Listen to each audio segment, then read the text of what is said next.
مجھ سے کہا ہرملا اگر تو اس وقت کام نہیں دکھائے گا تو لشکر میں بغاوت ہو جائے گی۔ میں گھوڑے سے اترا، میں اپنے گھوڑے سے اترا، میں نے ایک گھٹنا زمین پہ رکھا، ایک گھٹنا بلند کیا، کمان اتار کر میں نے گھٹنے پہ رکھی، ترکش سے تیر لیا، میں نے کمان میں تیر جوڑا، پورا لشکر نہیں دیکھ سکا، میں گھوڑے کی آڑ میں تھا، بس لشکر نے دیکھا کہ ایک تیر حسین کی طرف آیا۔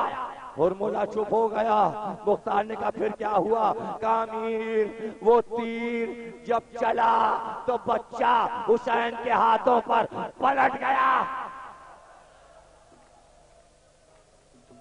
کہ پوری بات بتا۔ کہ امیر وہ تیر بچے کے گلے سے حسین کے بازو میں آیا تو بچہ تیر کے ساتھ حسین کے بازو پہ لٹک گیا۔ ماشاءاللہ، جزاک اللہ، بڑا گریہ تم نے کیا۔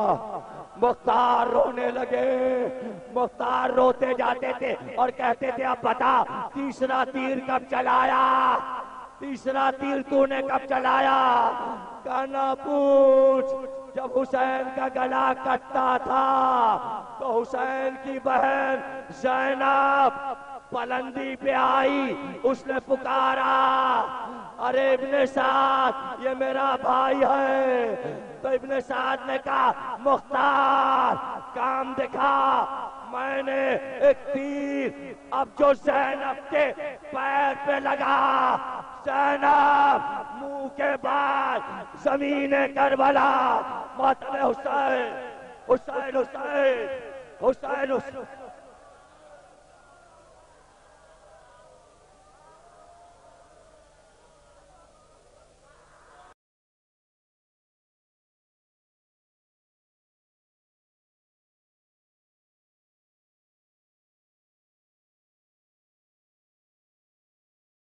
فنا ہر شے ہے بس یہ غم رہے گا،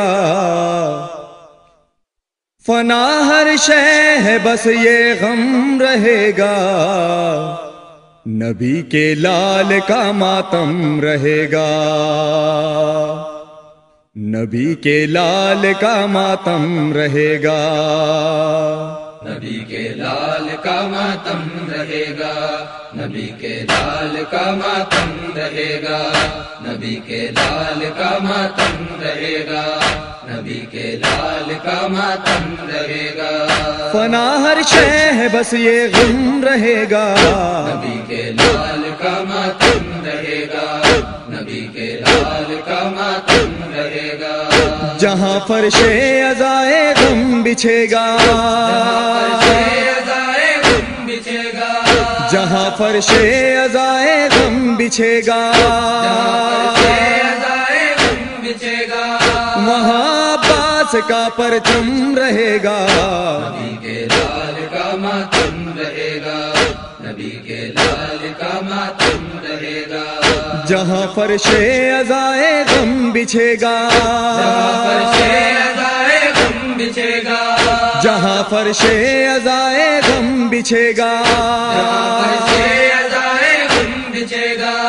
وہاں عباس کا پرچم رہے گا، نبی کے لال کا ماتم رہے گا، نبی کے لال کا ماتم رہے گا، نبی کے لال کا ماتم رہے گا، نبی کے لال کا ماتم رہے گا، نبی کے لال کا ماتم رہے گا، نبی کے لال کا ماتم رہے گا، نبی کے لال کا ماتم۔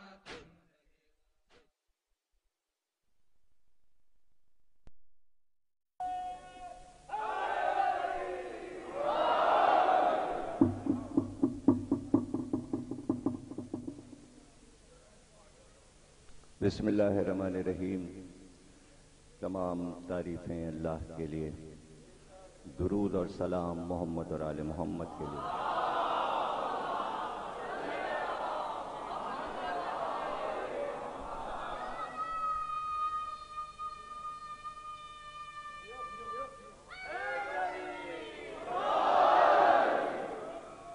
چودہ سو 30 ہجری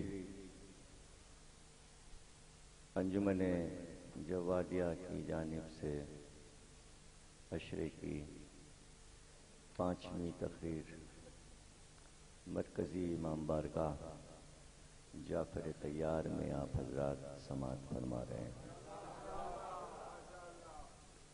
گفتگو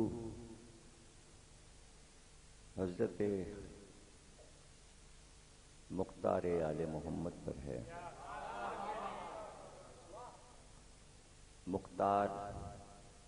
مختار کے معنی ہیں جس کو انتخاب کر لیا گیا ہو۔ اللہ نے مختار کو چن لیا کہ وہ خون حسین کا انتقام لے۔ دراصل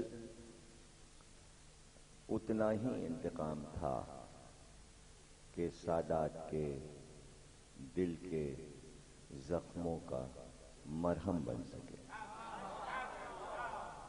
آج بھی جب ہم کربلا کا دردناک واقعہ سنتے ہیں اور اس کے بعد جب مختار کے حالات سنتے ہیں تو وہ ہمارے لیے ایک سہارا ہے غم کا کہ ان ظالموں کو سزائیں دی گئیں جنہوں نے ظلم کے پہاڑ توڑے۔ مختار پر خود اتنے ظلم ہوئے کہ ان کی آنکھ زخمی ہو گئی، اتنا ان کو مارا گیا، زخمی کیا گیا محبت حسین میں، محبت علی میں۔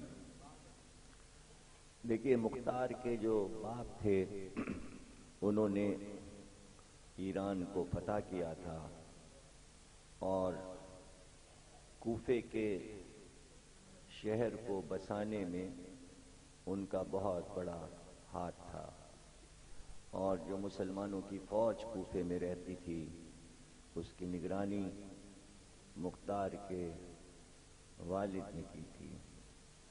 اور چونکہ اس وقت آپس میں رشتہ داریاں ہوتی تھیں اور چونکہ حکومت کے ایک طرح سے ملازم تھے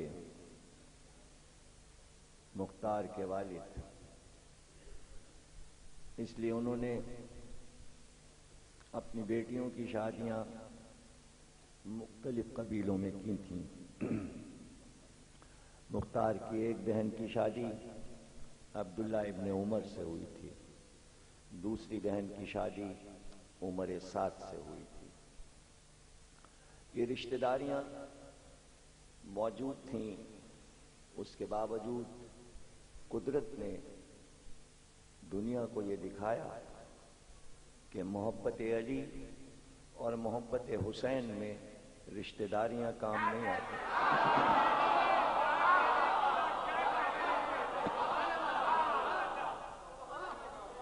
بہت سے لوگوں کی فرمائش ہوتی ہے دیکھیے ہمارے کچھ رشتہ دار مجلس میں آئیں گے، یہ نہ پڑھیے گا وہ نہ پڑھیے گا۔ نہیں، رشتہ داری اپنی جگہ ہے، ولایت علی اپنی جگہ ہے۔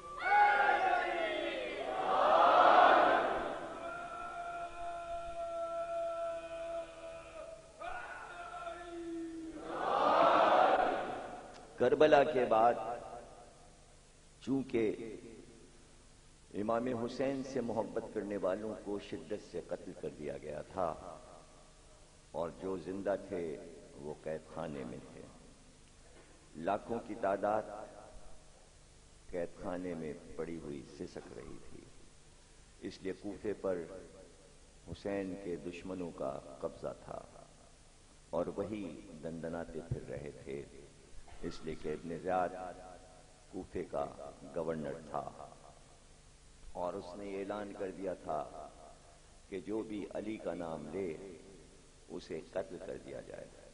اور کربلا کے بعد تو یہ پابندی لگ گئی تھی کہ حسین کا نام بھی کوئی نہیں لے سکتا، اور جو حسین کا ذکر کرے گا اس کے ہاتھ پیر کاٹ دیے جائیں گے۔ تو وہ جو سیدھے سادے لوگ تھے وہ تقیے میں چلے گئے تھے، وہ اپنا ایمان چھپاتے تھے، اپنی گھر کی بربادی سے ڈرتے تھے۔ ایسا ہی ایک دن واقعہ یہ ہوا کہ کوفے کی مسجد میں جو بچوں کو قرآن پڑھاتا تھا اس کا نام عمیر حمدانی تھا، قبیلہ حمدان کا تھا۔ بچے اس سے قرآن پڑھتے تھے۔ انہی بچوں میں کربلا کا بہت بڑا قاتل اور ظالم سنان ابن انس کا بیٹا وہ بھی قرآن پڑھ رہا تھا۔ عمیر حمدانی نے پیاس لگنے پر پانی طلب کیا۔ سنان ابن انس کے بیٹے نے پانی لا کر دیا۔ بے اختیار پانی پیتے ہی اس کے منہ سے یہ جملہ نکل گیا کہ ہائے حسین کی پیاس، اور پھر اس نے کہا اللہ حسین کے قاتلوں پر لعنت کرے۔ سنان ابن انس کے لڑکے نے فوراً اس سے کہا تم کس عقیدے پر ہو؟ تم نے میرے باپ پر سنان ابن انس پر لعنت کی ہے، قاتلان حسین پر۔ تو بے اختیار اس کو خیال آیا کہ میں تو اپنے دین کو چھپائے ہوئے تھا، یہ کیسا کلمہ میرے منہ سے نکل گیا۔ بے اختیار اس نے کہا دیکھو نہ میں نے کچھ کہا نہ کچھ تم نے سنا۔ لیکن اس نے یہ کیا کہ جب گھر کے پاس پہنچا تو لڑکے نے پتھر مار مار کر اپنے سر کو زخمی کیا، گریبان کو پھاڑا، کپڑوں کو چاک چاک کیا، منہ پہ مٹی لگا لی، اور گھر میں جا کے باپ سے شکایت کی کہ یہ جو استاد قرآن پڑھاتا ہے عمیر حمدانی، یہ تو حسین کا شیعہ ہے اور اس نے سب پر لعنت کی ہے، اس میں آپ کا نام بھی ہے۔ اور دیکھیے جب ہم نے اس کو ٹوکا کہ تم لعنت کرتے ہو یزید پر اور یزید کے ساتھیوں پر، تو اس نے ہم کو اتنا مارا اور زخمی کر دیا اور مار کر کوٹھی میں رسی میں باندھ دیا۔ ہم رسی اڑا کر بھاگ کر آئے ہیں اور دیکھیے ہماری کیا حالت بنائی ہے۔ تو اس وقت سنان ابن انس نے ابن زیاد سے عمیر حمدانی کی شکایت کی۔ اسی وقت ابن زیاد نے حکم دیا کہ عمیر حمدانی کو گرفتار کرو اور اس کو تازیانے مارو اور اس کو اسی قید خانے میں ڈال دو جہاں علی کے تمام شیعہ گرفتار ہیں۔ عمیر حمدانی کو زنجیر میں باندھ کر چھت کی طرف سے جب تہخانے میں پھینکا گیا اور زنجیروں کی جھنکار ہوئی تو کوئی قریب آیا، کہا یہ کون نیا قیدی آیا ہے؟ تو اس نے کہا میں عمیر حمدانی ہوں۔ تو ادھر سے آواز آئی میں مختار ہوں۔ اور عمیر حمدانی تم گھبراؤ نہیں، تم کو سزا نہیں ملے گی، تم کو آزاد کر دیا جائے گا۔ یہ بات مجھے مولا علی نے بتائی ہے۔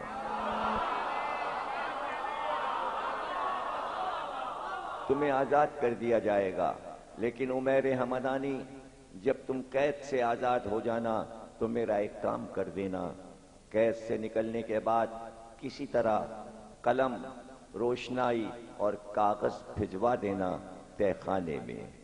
عمیر حمدانی نے وعدہ کیا کہ جب بھی میں آزاد ہوں گا میں اس وعدے کو آپ کے ضرور کامل کرنے کی کوشش کروں گا۔ ادھر عمیر حمدانی کی بیٹی، عمیر حمدانی کی بیٹی ابن زیاد کی بیٹی کے بیٹے یعنی ابن زیاد کے نواسے کو دودھ پلاتی تھی۔ جب اس کو پتہ چلا کہ میرے باپ کو گرفتار کیا گیا ہے تو وہ روتی ہوئی ابن زیاد کی بیٹی کے پاس گئی اور کہا میرے باپ کو تیرے باپ نے گرفتار کیا ہے اور اس کی کوئی بھی خطا نہیں ہے، اس لیے اس کو آزاد کر دے۔ اس کا نام بستان تھا. جب بستان نے یہ بات کہی تو ابن زیاد کی بیٹی نے ابن زیاد سے کہا، اور ابن زیاد نے اسی وقت یہ معلوم کر کے کہ نواسے کو دودھ پلاتی ہے اور اس کا باپ ہے، اسی وقت پروانہ آزادی لکھ دیا اور وہ قید سے آزاد ہو گیا. جب قید سے واپس آیا تو گھر آتے ہی اس نے بیوی سے کہا، جا میں نے تجھ کو طلاق دی، اس لیے کہ اب مجھے حسین کی محبت میں کسی پر بھروسہ نہیں ہے، اس لیے کہ مجھے کچھ کام کرنے ہیں اور وہ حسین کے لیے کام کرنے ہیں. اور اس کے بعد اس نے سفید لباس پہنا اور سفید لباس پہن کر بازار جا کر کچھ کھانے پکوائے، کچھ پھل خریدے اور ان کو ایک خان میں سجا کر زندان کے دروغہ کے گھر پہنچا اور اس کی بیوی سے کہا کہ دربان سے کہہ دینا کہ ہم جب قید ہوئے تھے تو ہم نے منت مانی تھی کہ ہم کھانا کھلائیں گے نذر کا، وہ نذر ہماری پوری ہوئی، ہم آزاد ہوئے، اس لیے ہم یہ کھانا اور یہ پھل لائے تھے. جب گھر میں آیا دربان تو بیوی نے اسے بتایا. دوسرے دن پھر اسی طرح کھانا آیا، تیسرے دن پھر کھانا آیا تو اس نے کہا کہ یہ نیاز نہیں ہے بلکہ یہ اس کی کوئی ضرورت ہے جو کچھ مجھ سے کہنا چاہتا ہے. پھر ایک دن اس نے بیوی سے کہا کہ اب آئے تو اسے روک لینا، جب میں آؤں گا تو اس سے گفتگو کروں گا. دربان جب آیا تو میرے ہمدانی انتظار کر رہے تھے.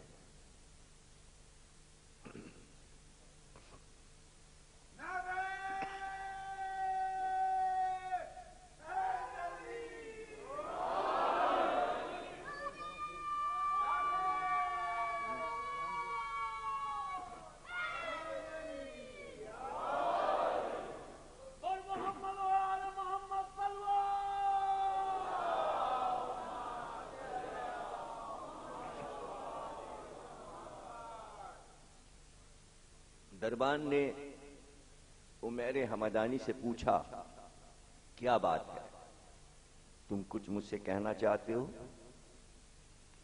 عمیر حمدانی نے کہا، ہاں، پہلے یہ بتاؤ تمہارا عقیدہ کیا ہے؟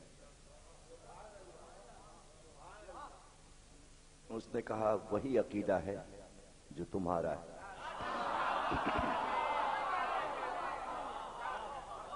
محبت حسین دل میں ہے لیکن اعلان نہیں کر سکتے. کہ بس تو ہم جب قید میں گئے تھے تو ہم نے مختار سے کچھ وعدہ کیا تھا اور وعدہ یہ تھا کہ قید سے باہر آ کر قلم، روشنائی اور کاغذ ہم مختار کو پہنچائیں گے. دربان نے کہا، اچھا اسی طرح تم کھانا پکا کر لے آنا زندہ کے دروازے پر اور تم یہ کہنا کہ میری منت ہے کہ میں قیدیوں کو یہ کھانا نیاز کا بھجواؤں گا. اس وقت میں چیخوں گا، میں چلاؤں گا، میں تم کو بھگاؤں گا، دھکے دوں گا، لیکن تم یہی کہتے رہنا کہ میری یہ نذر قیدیوں تک پہنچا دو، یہ نذر میرے قیدیوں تک پہنچا دو. تم ایسا کرنا. جب یہ گفتگو دربان میں اور عمیر حمدانی میں ہو رہی تھی تو 15-16 برس کا دربان کا بیٹا یہ ساری باتیں سن رہا تھا اور سوتا بنا ہوا لیٹا تھا. جب عمیر حمدانی چلے گئے اور عمیر حمدانی نے یہ بات بھی بتا دی تھی دربان کو کہ میں کس طرح یہ چیزیں بھیجوں گا، تو عمیر حمدانی نے بتایا کہ کھیرے کے اندر میں قلم رکھوں گا، اخروٹ میں روشنائی رکھوں گا، روٹی کے اندر کاغذ کا ٹکڑا رکھوں گا، اس طرح کھانے میں یہ چیزیں میں رکھ کر لاؤں گا. یہ بات بھی سن لی دربان کے بیٹے نے، بھاگ کر گیا اور ابن زیاد کو جا کر بتا دیا کہ میرے باپ میں اور عمیر حمدانی میں یہ بات ہوئی ہے کہ قلم، روشنائی اور کاغذ وہ مختار کو قید خانے میں پہنچانا چاہتے ہیں۔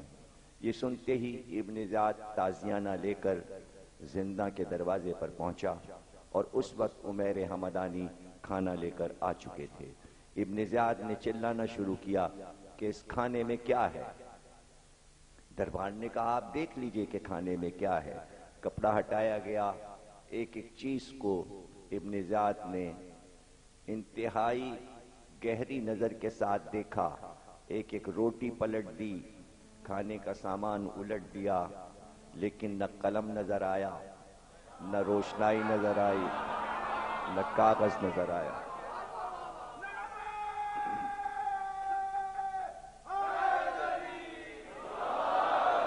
گویا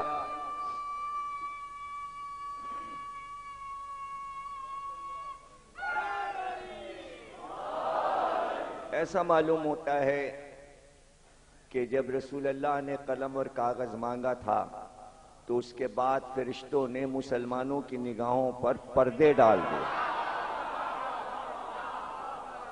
کہ نہ قلم نظر آئے نہ کاغذ نظر آئے۔ ابن زیاد کو دربان الگ لے گیا اور کہا تجھے کس نے بتایا امیر کہ اس کھانے میں قلم، روشنائی اور کاغذ ہے؟ ابن زیاد نے کہا تیرے بیٹے نے بتایا ہے۔ کہا تو اب سن لے اس بیٹے کا قصہ۔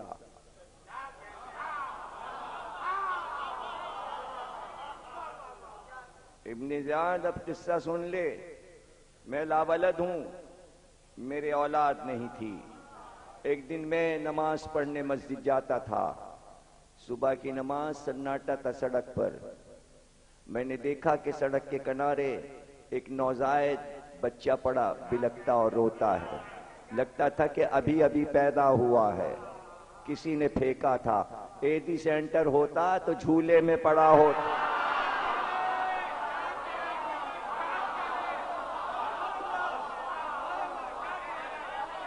ظاہر ہے کہ اس وقت زمین پر ہی پھینکا گیا تھا۔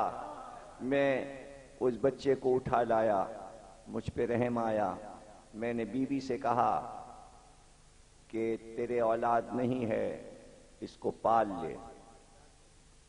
یہ بچہ میں نے پالا، میری بیوی نے اسے پالا، لیکن آج رسول اللہ کی حدیث ثابت ہو گئی کہ جو بیٹا اپنے باپ سے غداری کرے وہ حرام زادہ ہوتا ہے۔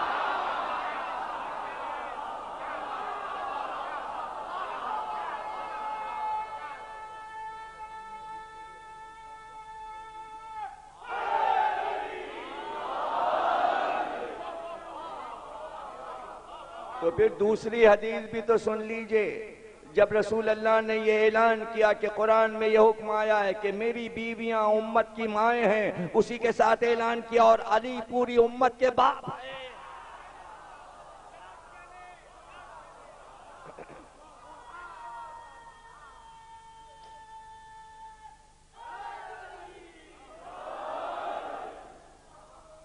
کیا اچھا ہوتا کہ جب آیت آئی تھی کہ رسول کی بیویاں تمہاری مائیں ہیں تو یہ کیوں نہ کہا اللہ نے کہ رسول تمہارے باپ ہیں، بجائے اس کے دوسری آیت آئی خبردار پوری امت میں کسی کے محمد باپ نہیں ہیں، صرف فاطمہ کے باپ ہیں۔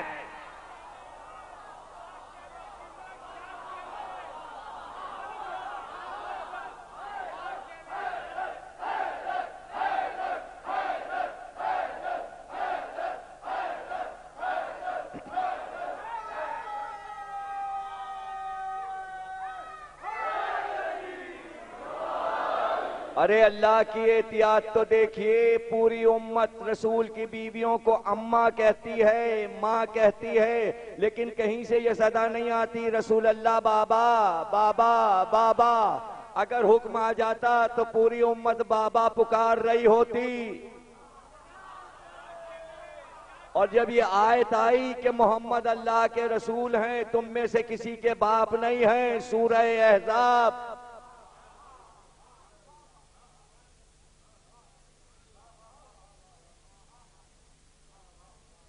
تو گھر میں آئے، جناب فاطمہ نے کہا السلام علیکہ یا رسول اللہ. کہا یہ کیا بیٹی لہجہ کیوں بدل گیا؟ کہا آئے جو آئی ہے، کہا امت کے لیے آئی ہے، میں تیرا باپ ہوں، بابا کہہ کے سلام کرو، بابا کہہ کے سلام. اب بتا کو باپ کو. شیخ عیسیٰ کہتے ہیں کہ میں زیارت کے لیے روزے میں گیا، میں نے دیکھا ایک بزرگ کھڑے ہوئے تھے، میری طرف مخاطب ہوئے کہ زیارت میں پڑھاتا ہوں، تم میرے پیچھے پڑھو. چہرہ تھا نورانی. میں فوراً ان کو دیکھتے ہی کچھ عجیب سی خوشی محسوس کرنے لگا. انہوں نے زیارت پڑھائی، وہاں سے نکلے بغداد چلے، میں ساتھ، وہاں بھی زیارت پڑھائی، یہاں تک کہ مدینے پہنچ گئے ہم، اور ہر جگہ ہر روزے پہ وہی زیارت پڑھاتے جاتے تھے. اب میں یہ نہیں سوچا اتنی جلدی جلدی میں ہر روزے پہ کیسے پہنچ رہا ہوں، یہ کون سے راستوں سے لے کے جاتے ہیں کہ مکے سے مدینے، مدینے سے بغداد، بغداد سے کربلا، یہ کیسے ہم پہنچ گئے. لیکن وہ کہتے ہیں ایک بات میں بار بار غور کرتا رہا کہ جب کسی بھی امام کا نام آتا تھا یا جب رسول اللہ کا نام آیا تو مڑ کر کہتے تھے تم کہو یا رسول اللہ، اور جب خود کہتے تھے تو کہتے تھے یا جدہ آپ پر سلام. جب چلے گئے تب خیال آیا کہ زیارت پڑھانے والا تو امام زمانہ تھا. تو آج تک گھر کے لوگ رشتے سے ہی پکارتے ہیں. اللہ نے رشتہ داری رسول اللہ سے سب کی توڑ دی. قرآن نے اعلان کیا محمد سے تمہاری کوئی رشتہ داری نہیں، محمد کی بیویاں تمہاری ماں ہیں لیکن تم محمد کے رشتہ دار نہیں ہو. محمد نہ کسی کے باپ، نہ کسی کے بھائی، نہ کسی کے چچا زاد بھائی، نہ کسی کے بہنوئی، کوئی رشتہ داری نہیں ہے محمد سے، نہ خالو نہ ماموں. اگر رشتہ دار ہیں تو صرف اہل بیت کے ہیں، امت کے رشتہ دار نہیں.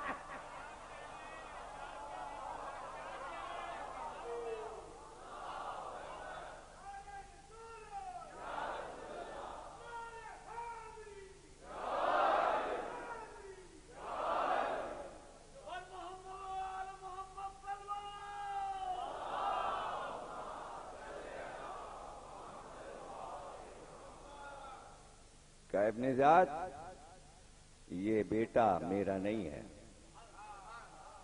بیٹا نہیں، اس کو لے جا گرفتار کر لے، اس نے جھوٹ بولا اور اس کو قتل کر دے، اس نے تجھے غلط خبر دی. یہاں تک کہ کھانا پہنچ گیا قید خانے.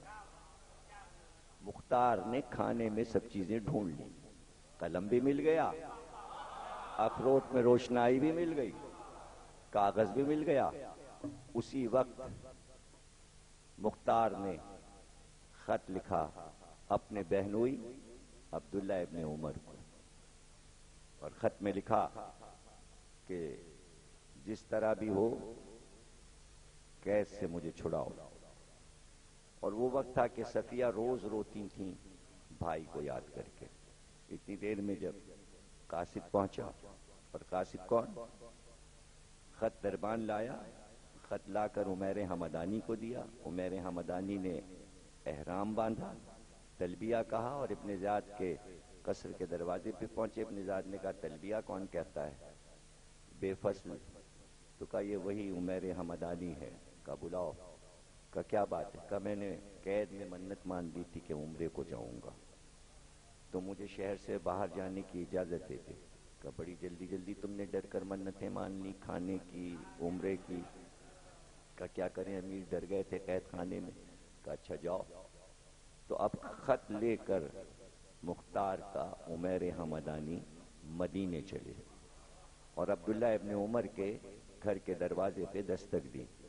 اور اس وقت جب آئے اور انہوں نے دیکھا کہ قاصد ہے اور مختار کا خط آیا ہے، تو صفیہ سے کہا کہ پریشان نہ ہو، دیکھو تمہارے بھائی کا خط آیا ہے، کوئی خیریت ہوگی؟ خط آیا تو اس میں یہ لکھا تھا کہ میں قید میں تکلیفیں اٹھا رہا ہوں، یزید سے کہو کہ مجھ کو آزاد کرے، سفارشی خط ابن زیاد سے لکھاؤ۔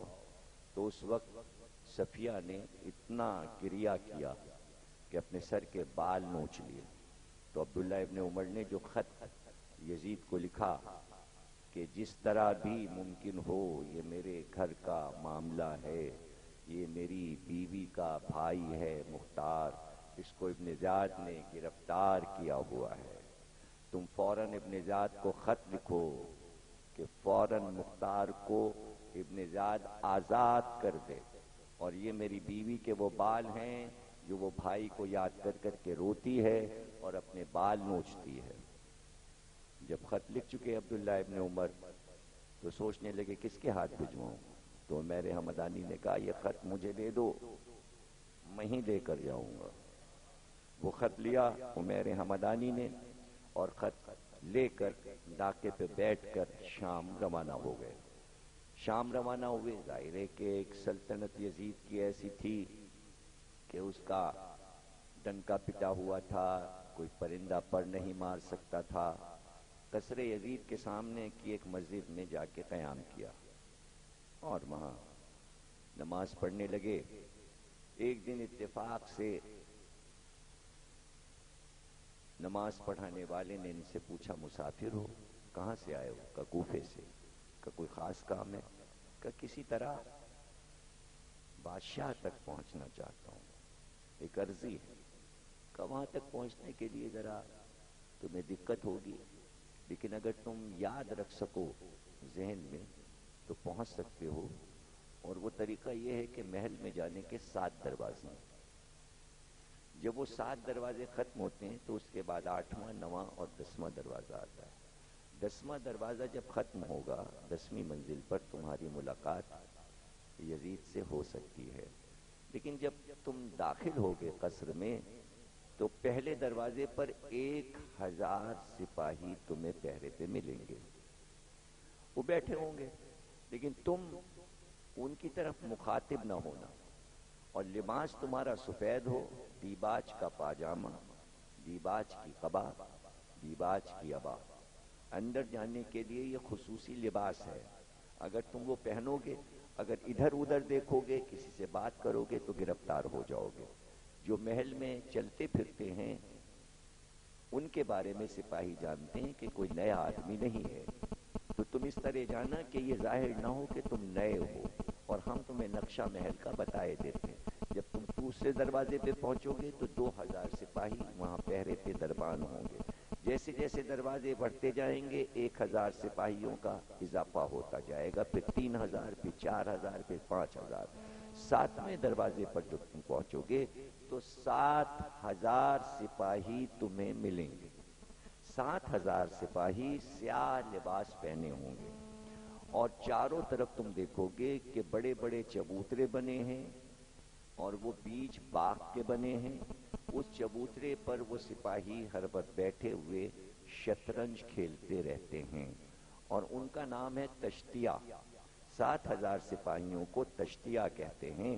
یہ وہ 7000 سپاہی ہیں کہ جنہوں نے یزید کے سامنے تشت میں سر حسین رکھ کر پیش کیا تھا۔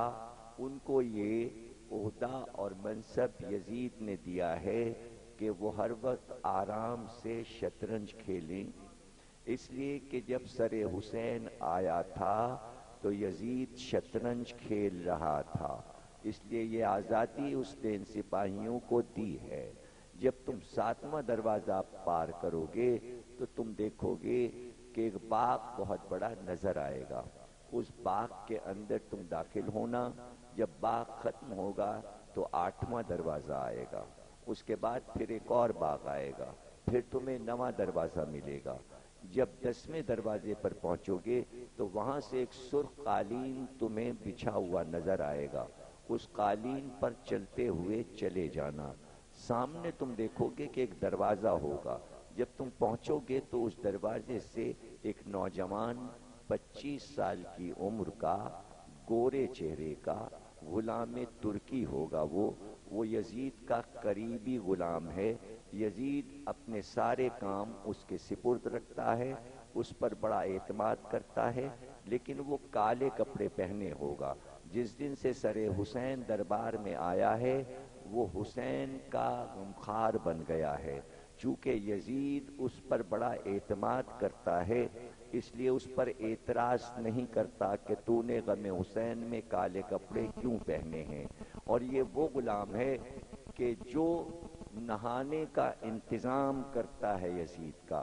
جب قالین ختم ہوگا تو وہ یزید کا حمام ہے، وہاں پر تم پہنچو گے تو گلاب اور کیوڑے کی خوشبو آئے گی، لوبان سلگ رہا ہوگا، وہ حمام کا دروازہ ہوگا، اور اتنی دیر میں جب برآمد ہو جائے غلام ترکی تو سمجھ جانا یزید کی سواری آنے والی ہے. اس وقت تمہیں جو کچھ کہنا ہو وہ غلام ترکی سے کہنا. یزید جو بھی عرضی سنتا ہے اس کی زبان سے سنتا ہے، اور حمام کے دروازے پر اندر جانے سے پہلے اس سے ساری عرضیاں سن لیتا ہے، پھر نہانے کے بعد جاتا ہے.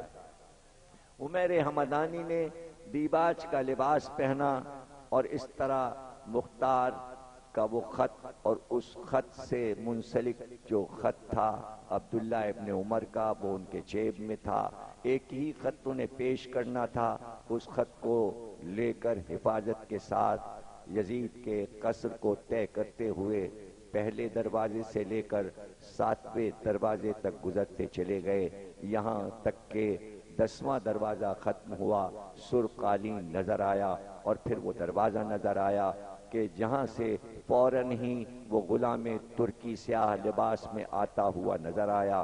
جیسے ہی دروازے سے غلام ترکی برآمد ہوا اس نے عمیر حمدانی کو دیکھ کر آواز دی، عمیر حمدانی 10 روز سے میں تمہارا منتظر ہوں.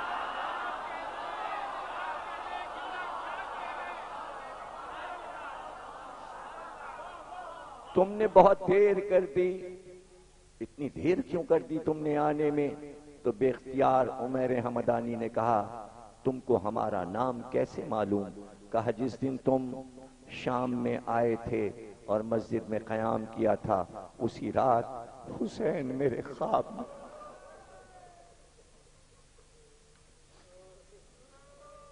امام حسین نے مجھے بتا دیا تھا کہ عمیر حمدانی شام میں داخل ہو چکا ہے، وہ ایک خط لے کر آئے گا، وہ خط تو لے کر عمیر سے یزید کو دے دینا. لا، وہ خط کہاں ہے؟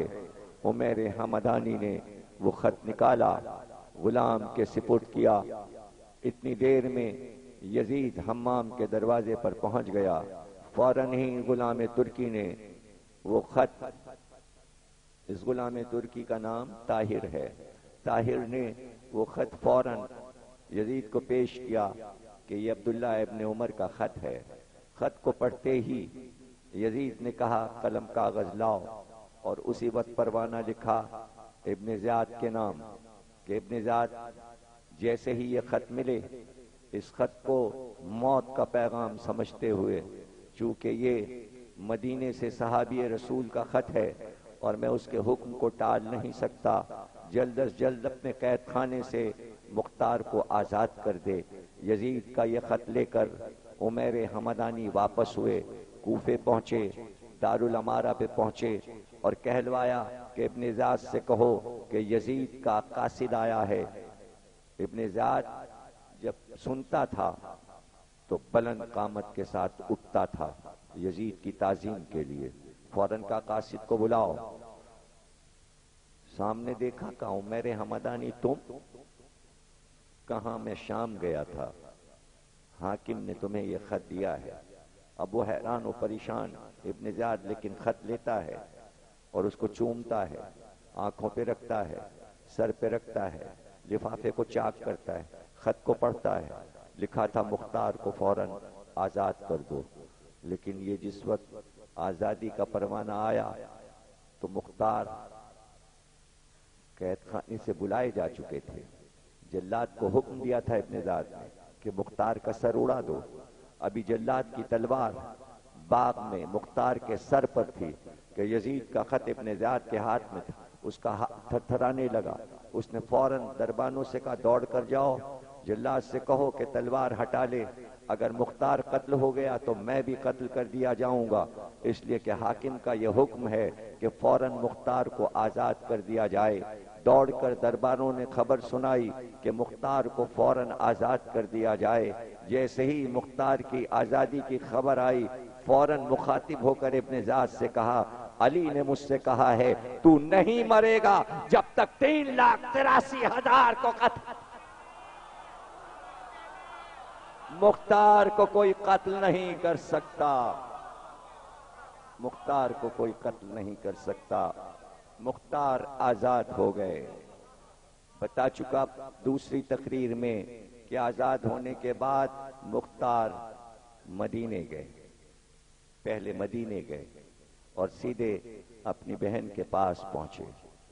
جب گھر میں داخل ہوئے، بہن نے بھائی کو دیکھا تو لپٹ لپٹ کر بہت بہن روئی، لیکن تاریخ میں یہ ہے کہ سب سمجھ رہے تھے کہ بے ہوش ہو گئی، لیکن صفیہ کو جب اٹھایا گیا تو مختار کی آمد کی خوشی میں وہ مر چکی تھی۔ مختار نے مدینے میں ہی بہن کو دفن کیا، قبر بنائی اور پھر وہاں سے چھپتے ہوئے طائف آئے۔ طائف میں آنے کے بعد قیام کیا اور کچھ دنوں کے بعد جب ابراہیم بن مالک اشتر سے ملاقات ہوئی تو لشکر ترتیب دیا، اور اس کے بعد میٹنگیں کرنے کے بعد راتوں کو کئی مہینے کی کوششوں کے بعد 65 ہجری 14 ربیع الثانی کو تاریخ طے ہوئی کہ جو لشکر ترتیب پا چکے ہیں 14 کی رات کو ہم کوفے میں قاتلوں پر حملہ کریں گے، دار الامارہ پہ حملہ کریں گے، اور اس کی پہچان یہ ہوگی کہ ہم چھتوں پر آگ روشن کر دیں گے، جہاں جہاں آگ روشن آئے ان گلیوں سے سارے سپاہی نکلتے آئیں، اور جو بھی ابن زیاد کی فوج ہے، سپاہی ہیں، سب کو گرفتار کر لیا جائے یا قتل کر دیا جائے۔ رات کو مختار اور ابراہیم بن مالک اشتر نے کوفے کو گھیر لیا، اور جب ابن زیاد کو پتا چلا کہ اس طرح باہر لڑائی ہو رہی ہے تو چھپتا ہوا وہ بصرے بھاگ گیا، لیکن مختار نے دارالامارہ پر قبضہ کر لیا، اور اس کے بعد اعلان ہوا کہ اب مختار کی حکومت ہو چکی ہے، ابن زیاد بھاگ چکا ہے، سپہ سالار مقرر کر دیا گیا ہے، ابراہیم بن مالک اشتر کو فوج ان کی نگرانی میں ہے، اور شہر کوفہ کا داروغہ عبداللہ ابن کامل کو مقرر کیا گیا ہے، اور دربار مختار کی خاص نگرانی غلام خیر کریں گے، اور اس کے بعد فوراً ذرائع ابلاغ نے پرچے شائع کرنے شروع کیے کہ جلد از جلد حسین کے قاتلوں کو گرفتار کیا جائے۔ جو فوج بنائی گئی تھی وہ سارے کوفے میں پھیل گئی، اور ایک فہرست داروغہ سے بنوائی گئی کہ قاتلوں کے نام لکھے جائیں، ان کے گھر کے پتے لکھے جائیں، اور مختار بار بار آرڈر دیتے تھے کوفے کو گھیر لیا جائے، کوئی قاتل حسین کوفے سے بھاگ کر باہر نہ جانے پائے۔ گرفتاریاں شروع ہو گئیں، ایک ایک قاتل کو گرفتار کیا جانے لگا۔ 5ویں تقریر ہے، 5 تقریریں رہ گئیں، اب 5 تقریروں میں یہ بتائیں گے کیسے کیسے قاتل گرفتار ہوئے، کہاں کہاں چھپے تھے، کیسے کیسے پکڑے گئے، پھر کیسے کیسے مارے گئے، یہاں تک کہ مختار سارے قاتلوں کو بلاتے جاتے، سامنے بلاتے اور پہلے اقرار کرواتے کہ بتا تو نے کیا مظالم کربلا میں کیے ہیں۔ جب وہ بیان کرتا تو مختار ان کو کہتے پرچہ نویس سے کہ ان بیانات کو لکھتے جاؤ، تحریر کرتے جاؤ۔ بیٹھے ہوئے بہت سے لوگ کاتب اس واقعے کو لکھتے جاتے، قاتل کی زبانی کہ قاتل نے یہ بیان کیا، اور مختار دھمکیاں دیتے جاتے۔ آگ سلگا دی گئی تھی، تیل کھولا دیا گیا تھا، اور خنجر اور تلوار سامنے رکھے ہوئے تھے، جسم کے اعضاء کاٹے جاتے، ناخون الگ کیے جاتے، انگلیوں کے پور کاٹے جاتے، ہڈیوں کے ٹکڑے کیے جاتے، ہونٹ کاٹ لیے جاتے، کان کاٹے جاتے، آنکھیں نکال لی جاتی، آگ میں پھینک دیا جاتا، جلا کے راکھ کر دیا جاتا۔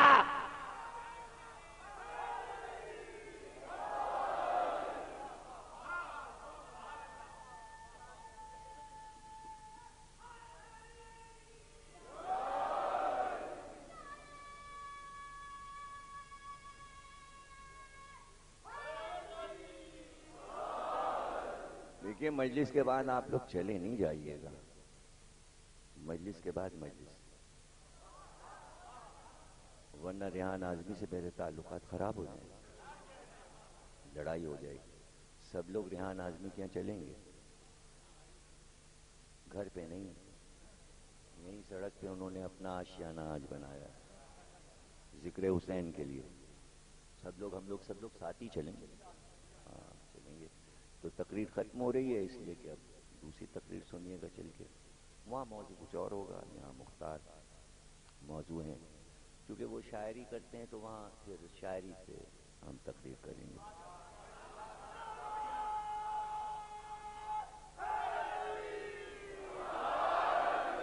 حسینی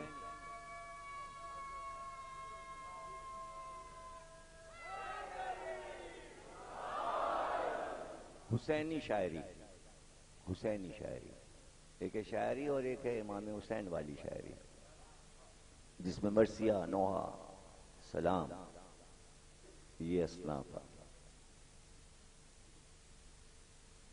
سر کٹتے اور دربار کے سامنے کے دروازے پہ سارے سر رکھے گئے، اور یہ جو غلام خیر تھے یہ بڑے مزے کے تھے، خیر ان کا نام تھا، خیر، ان کو مختار نے ایک چھڑی منگا دی تھی، اور یہ چھڑی لے کے اور قاتل کا نام پرچی پہ لکھ کے سوئی دھاگے سے اس پرچی کو سی کے قاتل کے کان میں سی دیتے تھے،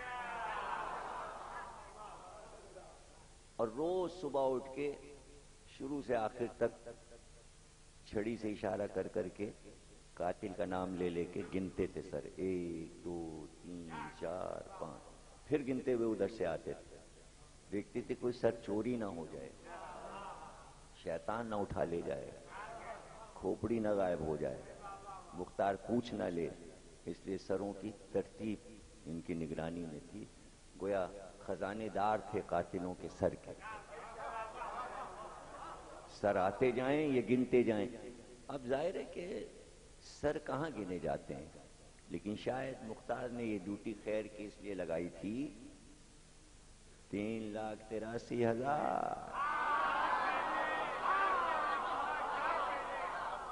دنیا کو مختار دکھانا چاہتے تھے کہ تعداد پوری ہو جائے تو میرے مولا کی حدیث کی صداقت پر معرفت کے ساتھ یقین آ جائے، اس لیے گنتی کروا رہے تھے، گنتی کروا رہے تھے، پورا ڈپارٹمنٹ بنوا دیا تھا گنتی کا۔ آج کا کمپیوٹر ہوتا تو کتنا مزہ آتا، انٹرنیٹ پہ پوری فہرست آ رہی ہوتی، سروں کی تصویر بھی آ رہی ہوتی، لیکن تاریخ نے محفوظ کر لیا، اور بار بار پوچھتے تھے خیر سے یہ کتنے قاتلوں کے سر آئے، تو وہ کہتے فلاں فلاں فلاں فلاں، کہتے نہیں جو باقی ہیں ان کے نام بتاؤ، تو خیر نام پڑھتا، کہتا یہ باقی ہے یہ باقی ہے یہ باقی ہے، ایک دم نام آیا خولی، تو بے اختیار مختار غصے میں آئے کہ خولی اب تک گرفتار کیوں نہیں ہوا، بلاؤ عبداللہ ابن کامل کو۔ آئے عبداللہ، امیر کیا بات ہے، کہ یہ خولی کیوں نہیں گرفتار ہو رہا ہے، کوفے میں رہتا ہے، امیر بہت بار چھاپا مارا اس کے گھر پہ، گھر کے اندر گھس گئے، تلاشی لی، گھر میں ہے ہی نہیں، گھر کے اندر ہی نہیں۔ ایک دن سب نے دیکھا کہ مختار کے پاس کوئی بیٹھا ہوا ہے، تو مختار نے عبداللہ ابن کامل کو بلایا، کہ بھائی وہ جاؤ خولی اپنے گھر میں ہے۔ عبداللہ ابن کامل کہنے لگے جی کئی بار گئے امیر، وہاں گھر میں نہیں ہے، گھر خالی پڑا ہوا، گھر میں کوئی ہے ہی نہیں، اس کی بیویاں بھی نہیں نظر آتی، بچے بھی ادھر ادھر کہیں غائب ہو گئے، گھر میں صرف مرغیاں ہیں، اور وہ بھی کھلی پڑی ہوئی ہیں، دربے میں نہیں ہیں، آدمی کوئی نہیں ہے۔ کہ نہیں مجھے جبریل نے بتایا، مجھے جبریل نے بتایا ہے کہ خولی اپنے گھر میں۔ اب جب اتنے یقین سے کہا تو عبداللہ ابن کامل دستہ لے کے سپاہیوں کا پہنچے، تو روز آتے تھے لیکن آج تو گھر اندر سے بند تھا، کہنے اب تو کوئی اندر ہے، اس لیے کہ گھر اندر سے بند ہے۔ تو پڑوسیوں سے کہا کہ بھئی تم اجازت دو کہ ہم تمہاری چھت پہ چڑھ کے گھر میں کودیں. پڑوسیوں نے اجازت دے دی. ظاہر ہے کہ مختار سے تو سبھی ڈرے ہوئے تھے اور سب کو معلوم تھا کہ آج کل یہ دروغہ ہے کوفے کا. تو یہ اپنا سپاہیوں کو لے کے پڑوسیوں کی چھت پہ چڑھ کے کولی کے گھر میں کودے. سارے کمرے ڈھونڈے, ادھر ادھر ادھر, تخت کے نیچے دیکھا, پلنگ کے نیچے دیکھا, مرغی کے دربے میں جھانک کے دیکھا. اگر جبریل نے کہا ہے تو کہیں نہ کہیں تو کولی ہوگا. کولی کی تھیں 2 بیویاں, ایک تھی شام کی رہنے والی اور ایک تھی کوفے کی رہنے والی. تو اتنی دیر میں شام والی یعنی شامن آ گئی. اس نے شور مچایا کہ کون ہمارے گھر میں گھس آیا اور کاہے کے لیے گھس آیا اور کیا ہے یہ خامہ خولی تم ہمارے گھر میں گھس آئے ہو.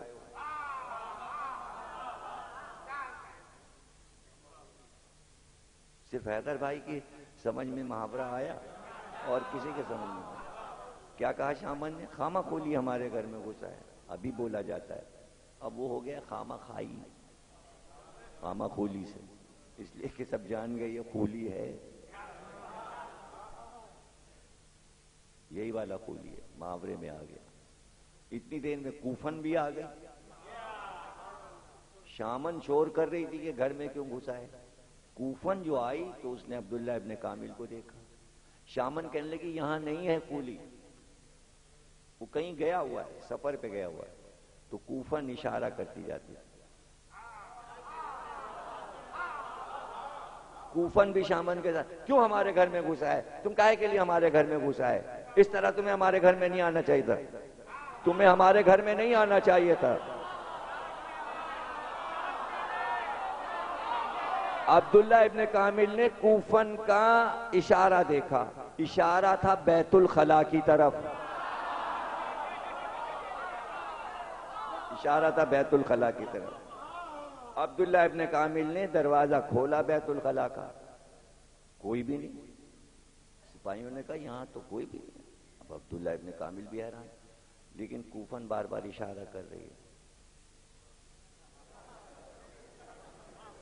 اب میں آپ کو کیسے بتاؤں, یہ دیکھیں نا, مختار نامہ پڑھنا کوئی لوگ سمجھتے ہیں بڑا آسان ہے, اور ساری مجلسیں موضوعات پڑھنا آسان ہے, یہ بڑا مشکل ہے.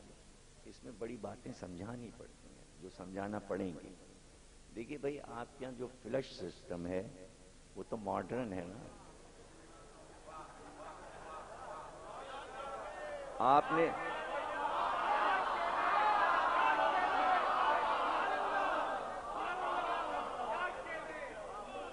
بھائی سلامت رہیں آپ. اب آپ جیسا ذہین ہو تو مختار نامہ تو ذہین لوگوں میں پڑھا جاتا ہے.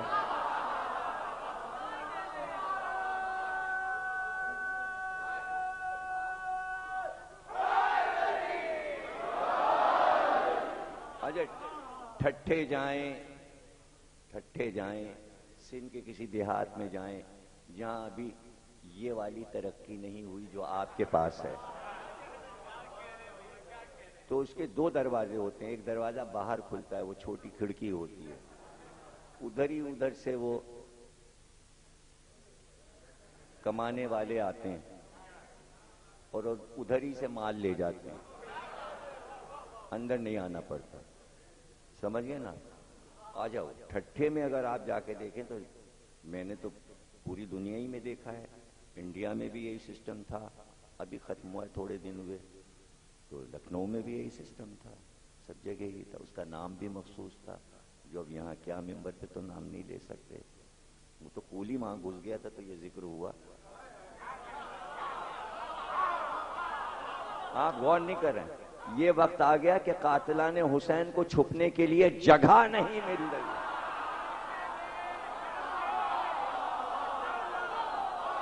کربلا میں کیسے دندناتے پھر رہے تھے, چھپنے کے لیے جگہ نہیں ملی.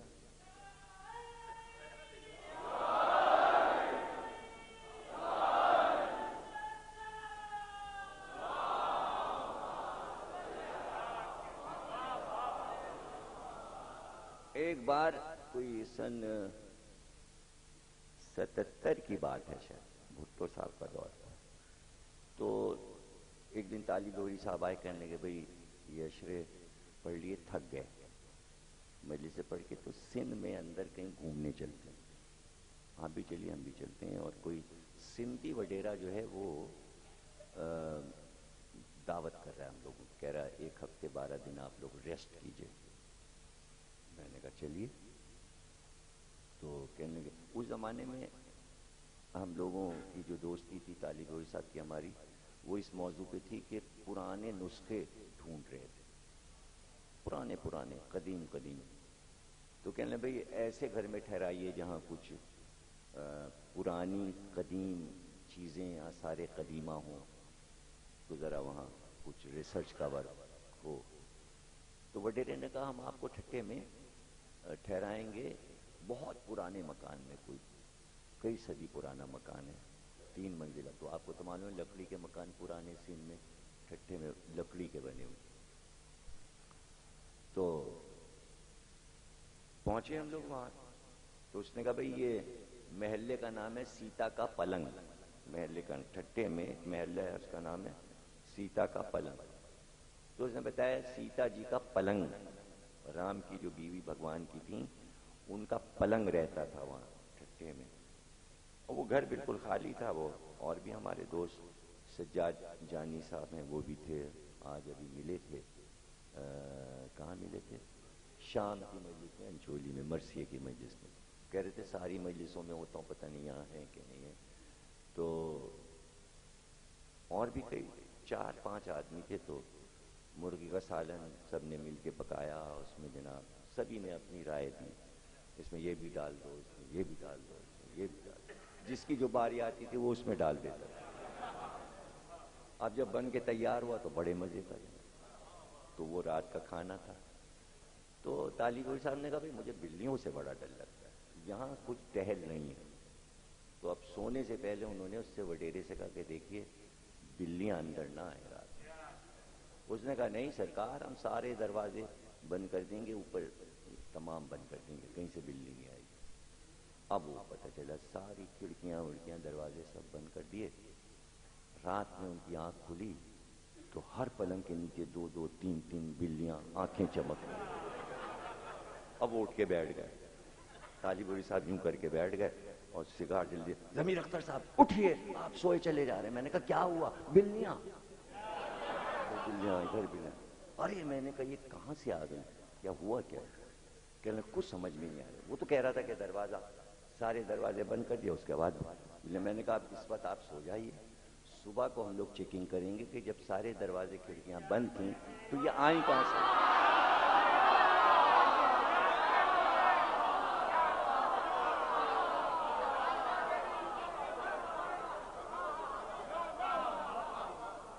کہ دوسرا دن آیا, پھر چائے وائے پی, کھانا کھایا. پھر وہاں ایک تہ خانہ تھا, اس تہ خانے کے اندر گئے. وہاں ایک جالا لگا ہوا, بالکل ایک صندوق لکڑی کا تھا. اس کو کھولا, اس میں سے نکلی 5 کتاب. تو اس میں ایک کتاب بہادر شاہ ظفر کی مہر لگی تھی, وہ مرزا غالب کی قلمی کی. میں نے کہا چلیے یہ تو ہوا کہ ہم لوگ ڈھونڈنے ڈھانڈنے آئے تھے, کچھ قدیم نسخے وہ تو ملا, ڈھونڈ ڈھانڈ کے نکالا. کہ آپ چلیے ریسرچ کریں کہ یہ بلیاں کہاں سے آتی. میں نے کہا پہلے اوپر چلیے. 3 منزلیں دیکھی تو اوپر بھی کھڑکیاں چاروں طرف تھیں. تو شک یہ ہوا کہ اوپر سے آ رہی ہے کہیں سے. تو اب جب دوسری رات آئی تو انہوں نے وڈیرے کا دیکھے آپ نے اوپر کی کھڑکیاں نہیں بند کی, پہلی منزل اور دوسری منزل کی بلیاں ادھر سے آئیں. تو اس نے کہا آج ہم ساری کھڑکیاں بند کروا دیں گے, سب لاک کروا دیں گے, کہیں سے بلی نہیں آئے گی. اب جناب عالی دوسری رات آئی, پھر وہی 2 بجے رات کو شور کیا طالب علم صاحب نے, ارے اٹھیے کیا سو رہے ہیں, بلیاں آ گئیں. میں نے کہا اب کہاں سے آ گئیں؟ اوپر کے منزل کی کھڑکیاں بند, دوسری منزل کی کھڑکیاں بند, آپ نے خود بند کروائی تھیں, وڈیرے نے خود بند کیا, اب کہاں سے آ گئی؟ کہنے اب یہ کل صبح پھر ریسرچ ہوگی کہ یہ کہاں سے آ رہی ہیں بلیاں. تیسری رات آئی تو کافی دیر تک طالب علم صاحب سوتے رہے, لیکن صبح کی نماز سے کوئی 1 گھنٹے پہلے جناب عالی وہ آ گئے مجھے, ارے اٹھیے. میں نے کہا کیا ہوا؟ میں نے پتہ لگا لیا یہ بلیاں کہاں سے آ گئی.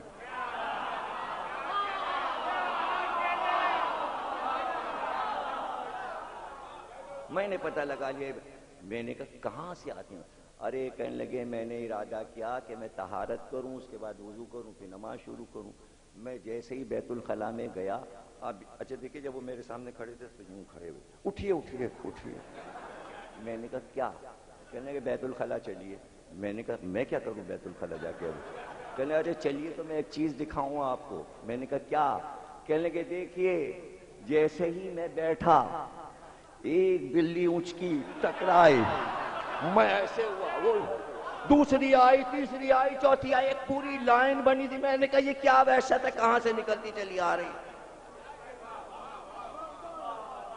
یہ ادھر سے آتی ہیں تو ایک دروازہ باہر ہوتا ہے، ایک دروازہ اندر ہوتا ہے. عبداللہ ابن کامل نے کہا ذرا اندر جھانک کے تو دیکھو. پھر بھی کچھ نظر نہیں آیا تو سپاہیوں سے اس نے کہا تم باہر جاؤ اور باہر کے دروازے پہ پہرا دو، وہ دروازہ کھلنے نہ پائے. کچھ سپاہی باہر گئے، کچھ سپاہی ادھر گئے، اور اس کے بعد بڑی مشکل سے نیزے والوں نے اندر نیزہ ڈالا. اب جو نیزہ ڈالا تو کوئی چیز ہلی، اندر کوئی چیز ہلی. پتہ چلا مرغی کا وہ ٹاپا جس میں مرغی بند رہتی ہے وہ اوڑے ہوئے اندر بیٹھا تھا اس غلاظت کے اندر.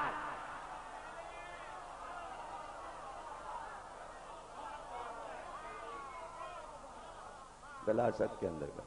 آپ نے دیکھا کہ قاتل حسین کا قاتل، اور وہ وہاں سے پکڑا گیا، رسیوں سے باندھا گیا، اور باندھ کر اسے کھینچتے ہوئے جب مختار کے سامنے لائے تو مختار نے حکم دیا کہ اس کے ہونٹ کاٹو، اس کے کان کاٹو. جب دھمکی دی تو کانپنے لگا. کہا امیر مجھے معاف کر دے، مجھے معاف کر دے. کہا تجھے معاف کر دیں؟ تو نے جو مظالم کربلا میں کیے. تقریر ختم ہو گئی اور کہا اس کی دونوں بیویوں کو بلا. جو شامن تھی اس سے پوچھا گیا تیرا عقیدہ کیا؟ کہا یزید برحق خلیفہ ہے اور حسین نے بغاوت کی تھی. کہا اس کے بالوں کو اونٹ کے پیروں میں باندھ کر اونٹ کو دوڑایا جائے کوفے کی سڑکوں پر. مختار نے حکم دیا، اور اسی طرح یہ مر جائے جو یزید کو برحق مانتی ہے. دوسری عورت کو بلایا، اس سے پوچھا تیرا کیا عقیدہ ہے؟ کہا امیر میں حسین سے محبت کرتی ہوں. یزید نے حسین کو بے خطا قتل کیا، اور ایک دن میں نے دیکھا کہ یہ کوئی چیز چھپائے ہوئے گھر میں لایا اور تنور میں چھپا دیا. جب یہ سو گیا تو میں نے دیکھا تنور سے روشنی نکلتی ہے. میں نے تنور کا ڈھکنا ہٹایا تو میں نے کٹا ہوا سر پایا. اور اس کی صبح جب میں نے خولی سے پوچھا، اس نے کہا یہ حسین کا سر ہے. تو امیر میں بہت روئی، لیکن یہ شامی عورت رقص کر رہی تھی، خوشی میں تالیاں بجا رہی تھی. حسین کے قتل پر کوفے میں یہ عالم تھا کہ چاہنے والے رو نہیں پاتے تھے. یہ خولی بڑا ظالم ہے. یہ خولی کون ہے؟ جو حسین کا سر نیزے پہ لے کر آگے آگے چلتا تھا. ہاتھ پیر کاٹے گئے، آنکھ ناک کان کاٹے گئے، ہونٹ کاٹے گئے، آگ پہ لٹایا گیا، آنکھیں نکال لی گئیں، آگ میں جلا کر راکھ بنایا گیا. لیکن جب مارا ہے مختار نے، پہلے تلوار لے کر کہا بتا تو نے کیا ظلم کیا.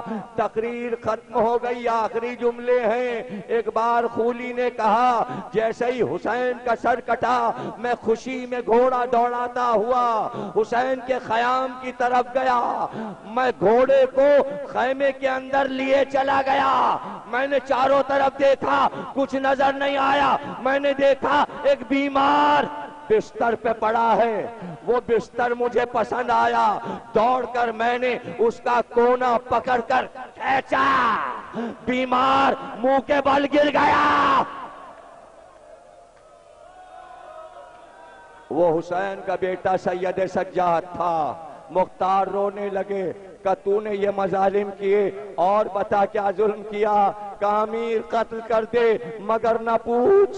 مختار نے کہا بتانا پڑے گا اور تجھے لکھوانا پڑے گا. کہا امیر جب میں بستر لوٹ چکا، اب جو میں پلٹا تو تو میں نے حسین کی بیٹی فاطمہ کبریٰ کو دیکھا، میں نے گھوڑا دوڑایا اس کے پیچھے، وہ دوڑنے لگی اور چادر میں اپنے آپ کو لپیٹا، میں گھوڑے سے کودا، میں نے نیزہ اس کی پشت پہ مارا، وہ منہ کے بل گر گئی، میں نے دوڑ کر اس کے پیر کی پالے اتاری تو وہ رو کے کہتی تھی چچا باپ، چچا باپ۔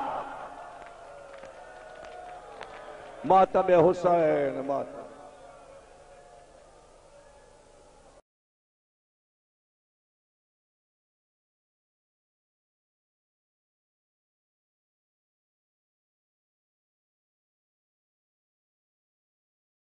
فنا ہر شے ہے بس یہ غم رہے گا، فنا ہر شے ہے بس یہ غم رہے گا، نبی کے لال کا ماتم رہے گا، نبی کے لال کا ماتم رہے گا، نبی کے لال کا ماتم رہے گا، نبی کے لال کا ماتم رہے گا، نبی کے لال کا ماتم رہے گا، نبی کے لال کا ماتم رہے گا، فنا ہر شے ہے بس یہ غم رہے گا، نبی کے لال کا ماتم رہے گا، نبی کے لال کا ماتم رہے گا، جہاں فرش عزائے غم بچھے گا، جہاں فرش عزائے غم بچھے گا، وہاں عباس کا پرچم رہے گا، نبی کے لال کا ماتم رہے گا، نبی کے لال کا ماتم رہے گا، جہاں فرش عزائے غم بچھے گا، جہاں فرش عزائے غم بچھے گا،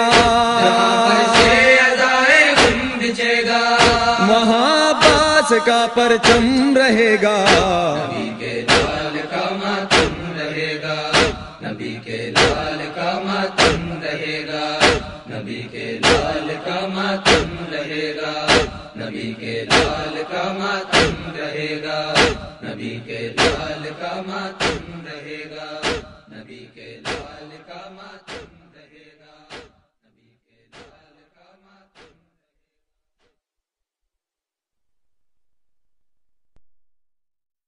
بسم اللہ الرحمن الرحیم۔ تمام تعریفیں اللہ کے لیے، درود اور سلام محمد اور آل محمد کے لیے۔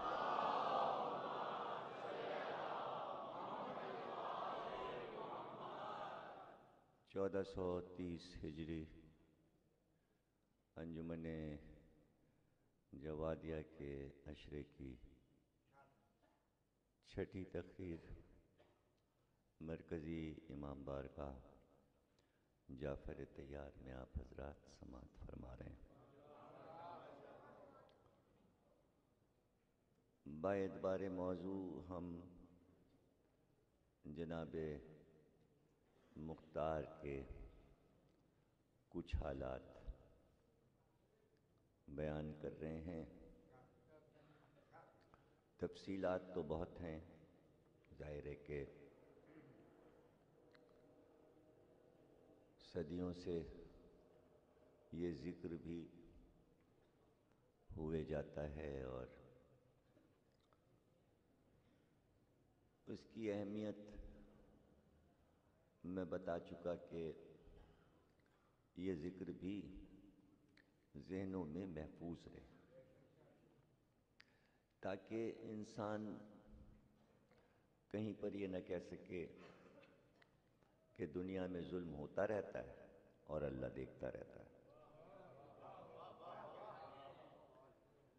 جبکہ اس کے نبی نے پوری دنیا کو ایسی اہم باتیں سمجھا دیں۔ قول نبی ہے، حکومت کافر ہو تو رہ سکتی ہے،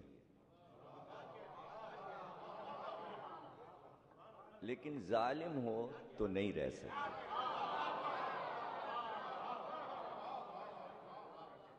تو ظاہر ہے کہ پوری دنیا میں کافر حکومتیں کتنی ہیں اور وہ باقی ہیں، لیکن کفر ہو یا اسلام، مسلمان، اصل چیز جو ہے وہ یہ ہے کہ ظلم نہ ہو، ظلم نہ ہو.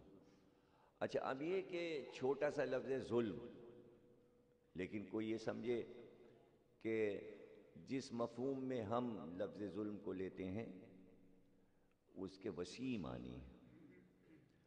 ظلم کی تعریف یہاں سے شروع ہوتی ہے کہ آپ نے ٹوپی پیر میں پہن لی اور جوتا سر پہ رکھ لیا. یہ ظلم کی تعریف یہاں سے شروع ہوتی ہے.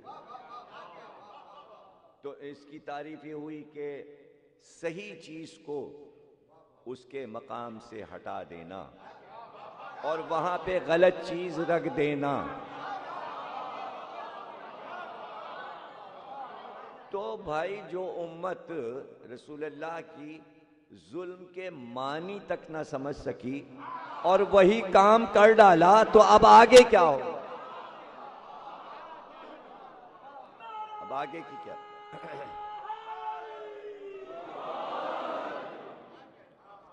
آگے ظاہر ہے کہ یہ ایک ایسی مثالیں تھیں کہ جن سے سرکار سمجھا رہے تھے بات. دیکھیے ابھی ایک پروگرام ہو رہا تھا ARY پہ ریکارڈنگ، تو مولانا مفتی منیب الرحمان میرے پاس بیٹھے تھے. تو بیچ میں بریک ہوا، کیمرہ آن نہیں تھا. تو یہ اس وقت ریکارڈ ہوا تھا جب کراچی میں 3-4 دن کے لیے کچھ جھگڑے شروع ہو گئے تھے ابھی بقرعید میں. تو حالات ایک دم بگڑ گئے تھے. تو بات اسی کی نکل آئی. تو انہوں نے کہا دیکھیے 3 دن کے اندر کراچی کی کیا حالت کر دی گئی. یہ مفتی صاحب نے کہا. اور پھر اس کے بعد انہوں نے صحیح بخاری کی ایک حدیث پڑھی کہ رسول اللہ نے فرمایا کہ ملک میں کچھ بھی ہو، اگر ملک میں ظلم ہوتا ہے تو اس کا ذمہ دار ملک کا سربراہ ہوتا ہے.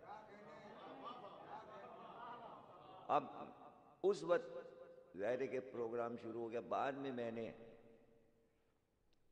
کہا کہ بھئی اس روح سے تو کم از کم امت کو تو یہ بات بتانی چاہیے کہ یزید کے ملک میں حسین کا قتل ہوا تھا تو ذمہ دار یزید تھا.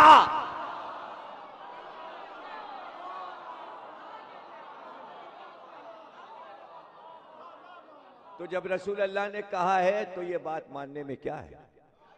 یعنی یہ قول آپ دہرا بھی رہے ہیں. یعنی زرداری کے دور میں ہو تو آپ الزام زرداری پہ دے دیں اس لیے کہ آپ پیپلز پارٹی میں نہیں ہیں. تو جہاں چاہا قول استعمال کر لیا. سن 61 ہجری میں قول استعمال کر کے یزید سے بیزاری اور نفرت نہیں کر رہے ہیں کہ کچھ بھی ہو ملک میں تو ذمہ دار بادشاہ ہوتا ہے، نہ کہ بادشاہ نے خود بھرپور حصہ لیا ہو اور اسی کے حکم سے یہ کام ہوا ہو. اس کے حکم سے یہ کام ہوا ہو. تو دیکھیے یزید مر چکا تھا جب مختار تخت پر بیٹھے، لیکن پوچھ لیتے تھے. ہر قاتل سے مختار نے یہ پوچھا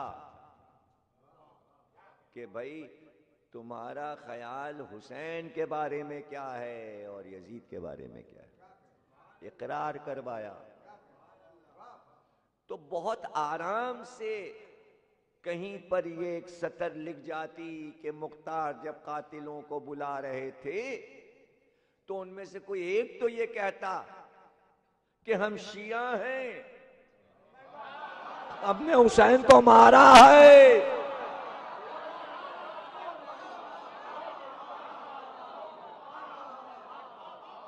دیکھیے قاتلوں کے لیے مشکل تھا، وہ کہتے کہ اے امیر مختار تم علی کے شیعہ ہو، ہم بھی علی کے شیعہ ہیں، بچ جاتے۔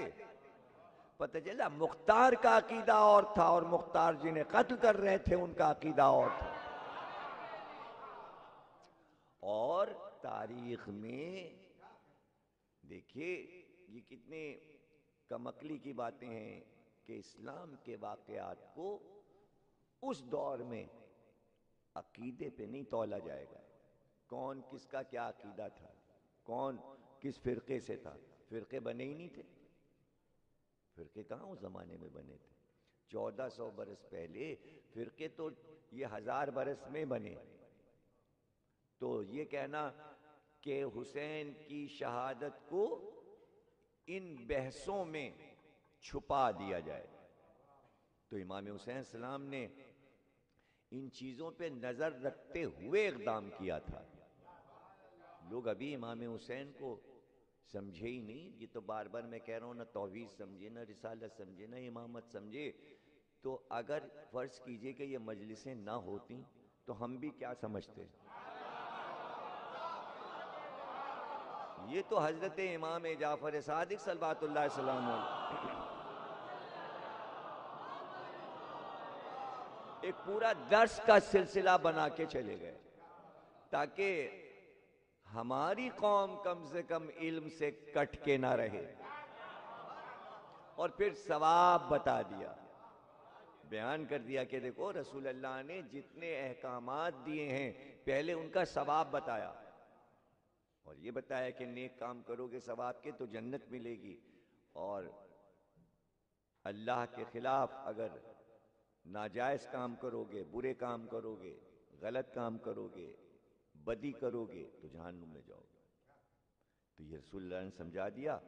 تو اب ثواب کا مقدار جو بتایا، کس چیز میں کتنا ثواب ہے، ہر دعا، ہر تسبیح، ہر نماز، ہر روزہ، اتنا گنا ثواب، اتنا گنا ثواب، اسی کا تسلسل ائمہ بیان کر رہے ہیں کہ ثواب کے دروازے بند نہیں ہو گئے کہ جتنے اللہ نے احکامات اتارے ہیں بس اتنے ہی ثواب کے کام تھے، نہیں، دروازے ثواب کے کھلتے جاتے ہیں، نئے سے نئے ثواب شروع ہوتے ہیں۔ اس میں ایک مجلس بھی ہے، امام نے بتایا، ذکر حسین بھی ہے، اور اس میں کہیں سے کوئی گنجائش یہ سوال نہیں کہ قرآن میں دکھاؤ تو پیغمبر نے کہا تھا، نہیں، ایک تسلسل ہے حدیثوں کا، حسین مجھ سے ہے، میں حسین سے ہوں، تو اب کوئی پوچھنے کی ضرورت نہیں کہ ذکر حسین کیوں، اس لیے کہ ذکر حسین بقا ہے ذکر رسول،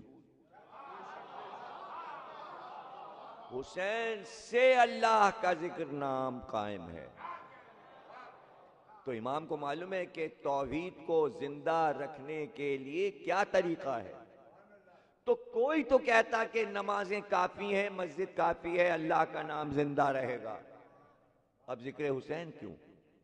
کہ نہیں، وہاں تم نام تو لوگے اللہ کا لیکن روح توحید کو نہیں سمجھ سکو گے، اس لیے کہ جو خود اللہ کو نہیں سمجھا وہ تمہیں کیا سمجھائے گا؟ صرف حسین میں یہ طاقت ہے کہ اپنے ذکر کے ذریعے روح معرفت الہی سمجھا دیتے ہیں، اس لیے کہ اللہ کے ہونے کی سب سے بڑی دلیل حسین ہے، کائنات میں وجود الہی کی دلیل حسین سے بڑی کوئی دلیل نہیں ہے، زندہ جیتی جاگتی دلیل حسین ہیں، اس لیے کہ آدم سے لے کر خاتم تک ایک ہی سوال ذہن میں گونجتا تھا کہ وہ دکھائی نہیں دیتا کیسے مانے، دل قبول نہیں کرتا تھا کہ ایسی شے، ایسی چیز جسے منوایا جا رہا ہے، اور جب یہ بھی پابندی لگا دی جائے، کان نہیں ہے، آنکھ نہیں ہے، تو انسان تو اپنے آپ کو محسوس کرتا ہے انہی چیزوں سے، جسم و جسمانیت سے، آنکھ سے، کان سے، ناک سے، اور ہر چیز کی نفی کرنی ہے۔ پورا سورہ چھوٹا سا آ گیا، وہ پیدا نہیں ہوا، کائنات میں ہر شے پیدا ہوتی ہے، وہ پیدا نہیں ہوا، اب انسان یہ کیسے مان لے کہ ہر چیز پیدا ہوتی ہے، درخت پیدا ہوتا ہے، جانور پیدا ہوتا ہے، پرندہ پیدا ہوتا ہے، انسان پیدا ہوتا ہے، ہر چیز پیدا ہوتی ہے، ہویدہ ہوتی ہے، ظاہر ہوتی ہے، سورج نکلتا ہے، سورج آسمان سے پیدا ہوتا ہے، چاند پیدا ہوتا ہے، ستارے پیدا ہوتے ہیں۔ پیدا کے معنی ہویدہ یعنی ظاہر ہونا، تو ہر چیز ظاہر ہوتی ہے، ہر چھپی ہوئی چیز ظاہر ہوتی ہے، تو آنکھیں مانتی ہیں۔ جب وہ پیدا ہی نہیں ہوا تو پھر کیسے مانے، کس طرح مان لے؟ اور پھر وجود جو ہے وہ جسم و جسمانیت کے بغیر تصور میں نہیں آتا، تو پھر اس کا وجود کیسے مان لے؟ تنہا مان لے، اور اس سے کوئی پیدا بھی نہیں ہوا، اور وہ ہمیشہ سے تھا اور ہمیشہ رہے گا۔ کبھی ایسا زمانہ آیا ہی نہیں کہ وہ نہیں تھا، نہ ایسا زمانہ آئے گا کہ وہ نہ ہوگا۔ اب یہ سب چیزیں عقلوں میں نہیں آتی تھیں، اور پھر جب عقلوں میں نہیں آتی تھیں تو دل میں شک رہتا تھا، پتہ نہیں ہے کہ نہیں ہے، ہے کہ نہیں ہے۔ بہت انبیاء نے سمجھایا، سب کچھ ہوا، لیکن کہا کہ بھئی دیکھو فرشتہ آتا ہے، یہ جو کچھ پڑھ کے سنا رہے ہیں تمہیں یہ اسی نے بھیجا ہے، اس پر بھی شک، آیتوں پہ شک، سوروں پہ شک، نبوت پہ شک، کہیں یقین نہیں پیدا ہو رہا تھا، یقین نہیں پیدا ہو رہا تھا۔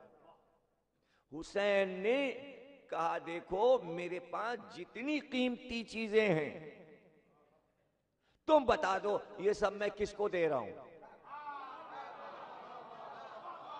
دنیا میں کسی انسان نے اپنی قیمتی چیزیں دے کر حکومت نہیں حاصل کی، کوئی ایسا نہیں گزرا انسان، پاگل نہیں ہے کوئی کہ جوان بیٹا دے دے کہ مجھے حکومت چاہیے، 6 مہینے کا بچہ دے دے مجھے حکومت چاہیے۔ ارے ایسا کوئی انسان گزرا ہے کہ سامنے کے بادشاہ سے کہے حکومت ہمیں دے دو ہم پورا گھر دے دیں گے؟ ارے صرف شہادت سے نہ سمجھ پائے مورخین کہ اگر حکومت لینے آئے تھے تو یہ حکومت لینے کا طریقہ ہے کہ پورا گھر دے دو اور پھر اپنا سر بھی دے دو، تو حکومت کیا ہے؟ ایسا کہاں ہوتا ہے؟ کہیں ایسا ہوا ہے؟ کوئی دنیا میں ایسا واقعہ ہوا ہے بھائی یہ حکومت ہمیں دے دو ہم اپنا بچہ تمہیں دیے دیتے ہیں، لو اس کو مار ڈالو؟ کسی بادشاہ نے ایسا کیا؟ تو پھر مانو کہ کوئی ایسی حکومت تھی کہ جو حسین سے تقاضا کر رہی تھی، لاؤ بیٹا دو، لاؤ ششمہ دو، لاؤ بھائی دو۔ کوئی ایسا بادشاہ حسین سے پکار کے کہہ رہا تھا کہ تمہیں میرا تخت چاہیے، میری سلطنت چاہیے، لاؤ تم اپنی سلطنت دے دو، میں اپنی سلطنت تمہیں دے دوں۔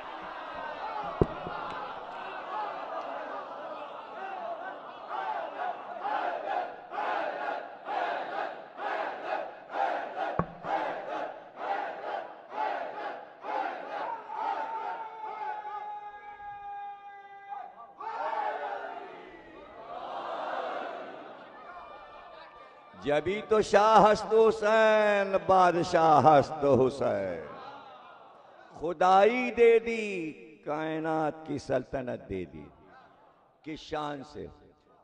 دنیا سے منوا بھی لیا کہ وہ ہے اور کائنات کی شاہی بھی لے لی،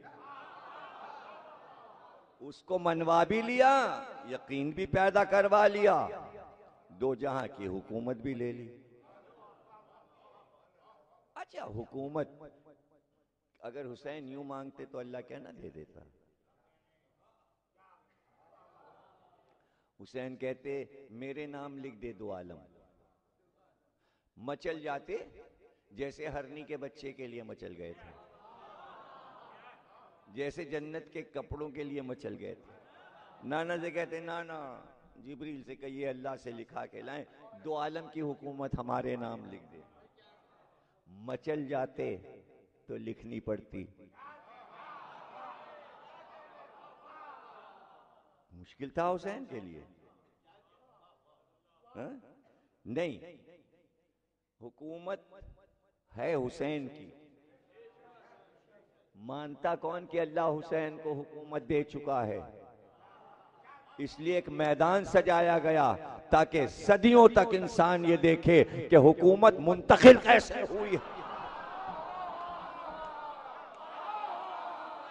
اب سن لو جملہ، تاریخی جملہ، کربلا حسین کا غدیر ہے۔ غدیر میں نبی نے جیسے علی کو ولایت دی، اللہ نے کربلا میں حسین کو ولایت۔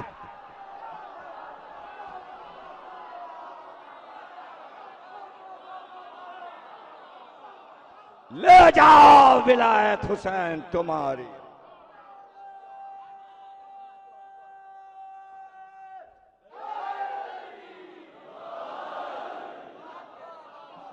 تو جو گزر چکا وہ بھی تمہارا، حال جو موجود وہ بھی تمہارا، جو آنے والا عہد ہے وہ بھی تمہارا۔ منتقلی تو دیکھیے کیسے ہوئی۔ تو حسین کو کہنے کی ضرورت نہیں ہے کہ اعلان کر، اللہ نے خود ہی اعلان کروا دیا۔ جو ہو چکا وہ بھی حسین کا۔ اے حسین، آدم کے وارث تم، ہو چکا۔ سفینہ نوح چل چکا، نوح کے وارث تم۔ ابراہیم کعبہ بنا چکے، خلیل اللہ کے وارث تم۔ موسیٰ کوہ طور پہ اللہ سے باتیں کر چکے، موسیٰ کلیم اللہ کے وارث تم۔ عیسیٰ مردے جلا چکے، عیسیٰ کے وارث۔ آگے تو سن لو، محمد معراج پہ جا چکے، محمد کے وارث تم۔ علی بدر و احد و خیبر و خندق فتح کر چکے، علی کے وارث تم۔ فاطمہ محمد کے دشمنوں پہ لعنت کر چکی، فاطمہ کے وارث تم۔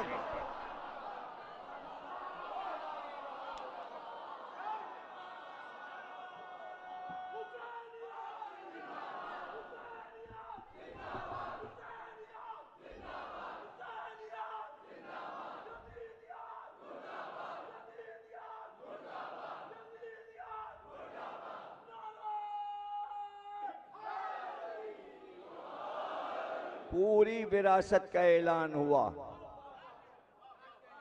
پوری وراثت کا اعلان ہوا۔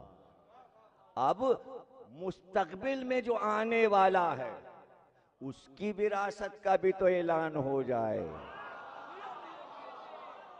یہ سب منشور پہلے سے رکھ دیا تھا قرآن میں بنا کے، بتانا تھا کہ یہ اعلان کر چکے، تمہارے سمجھ میں نہیں آیا تو اعلان کیا اس نے۔ آواز کائنات میں گونجنے لگی، الحمدللہ رب العالمین، عالمین میرے ہیں اور صرف مجھ کو زیب دیتا ہے کہ دو عالمین صرف میری تعریف کریں۔ مالک یوم الدین، آنے والا ہے وہ دن، یوم جو دین کا دن ہوگا۔ کون ہے اس کا مالک؟ کون ہے مالک؟ مالک کون ہے؟ کون ہے مالک؟ یوم دین کا مالک ہوں تو دین کا یوم منایا جائے گا۔ ایک یوم منایا جا چکا، الیوم اکملت لکم دینکم واتممت علیکم نعمتی، وہ یوم غدیر تھا، اب یوم دین ہوگا۔ تو دین کون ہے؟ دین است حسین۔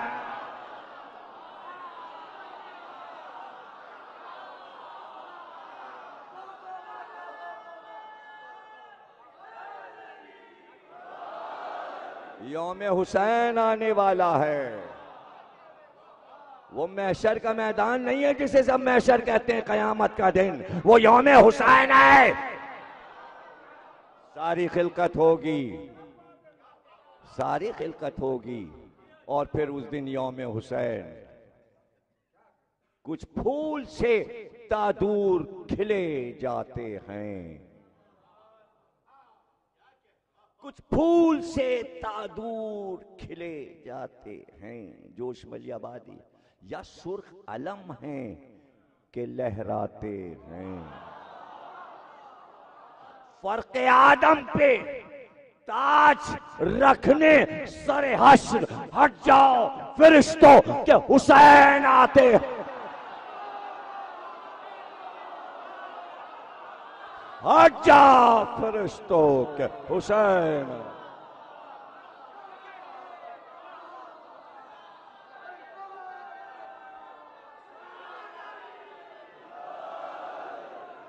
ہٹ جاؤ فرشتوں، ہٹ جاؤ فرشتوں.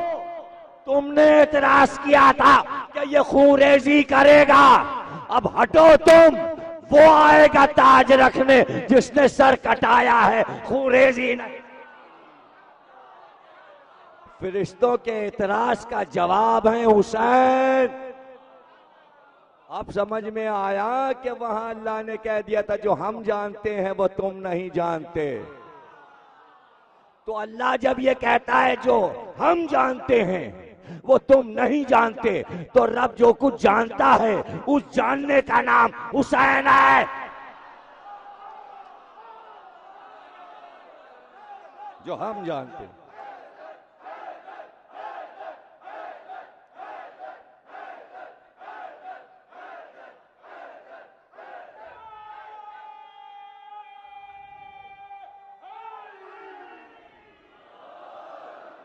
یہ دیکھیے